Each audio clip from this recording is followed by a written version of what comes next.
Alright, we're going to make a quick little install video of how to install a stock HPI Baja filter onto the new SKOPOD V2 velocity stack meant for the SKOPOD G62 motors.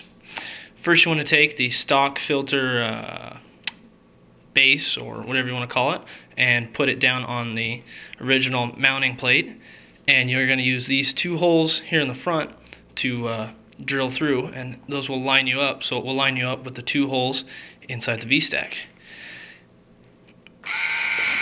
I'm using a 13/16 bit. Seems to go through just fine.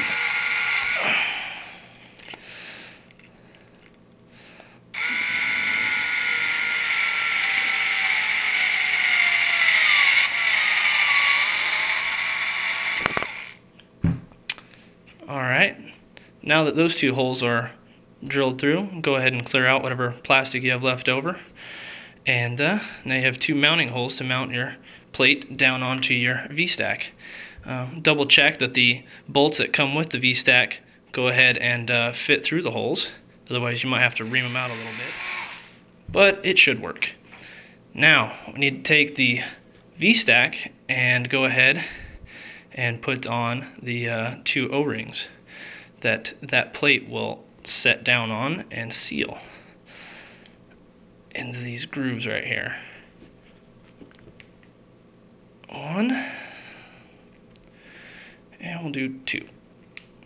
Okay, most V-Stacks will have this already installed, but just showing how they snap down in the grooves. Now before we can bolt this on, there's a little bit of clearance issue with the head of the bolt right there.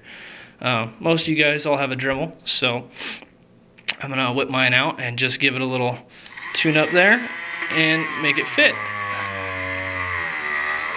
Now the modification's pretty much done to the base plate, and you can go ahead and I usually take some grease, put it on the O-ring so it seals nice and slides over a little easier.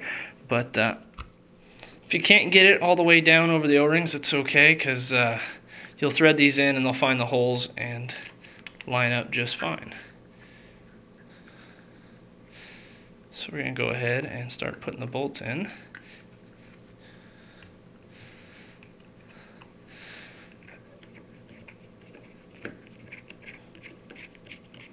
Should find the hole without too much trouble.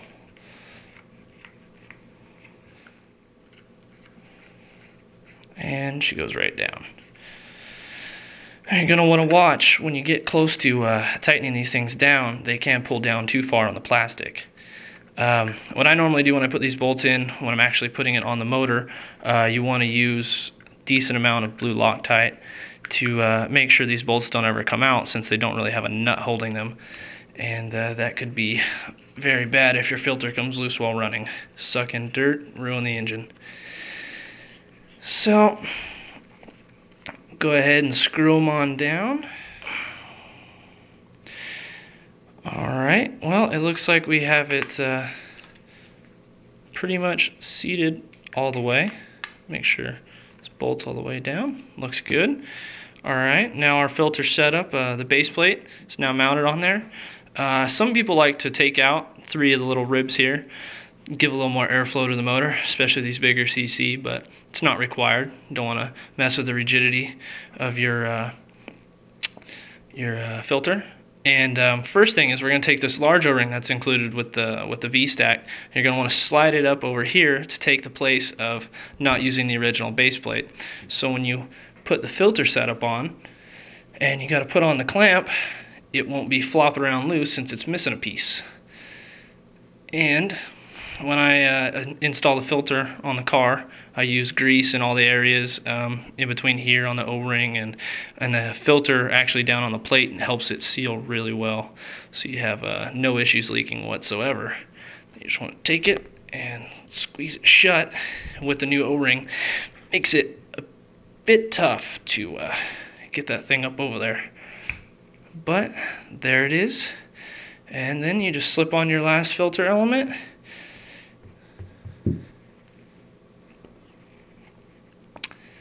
And you now have stock HPI filter setup mounted on the new SKOPOD V2 V-Stack.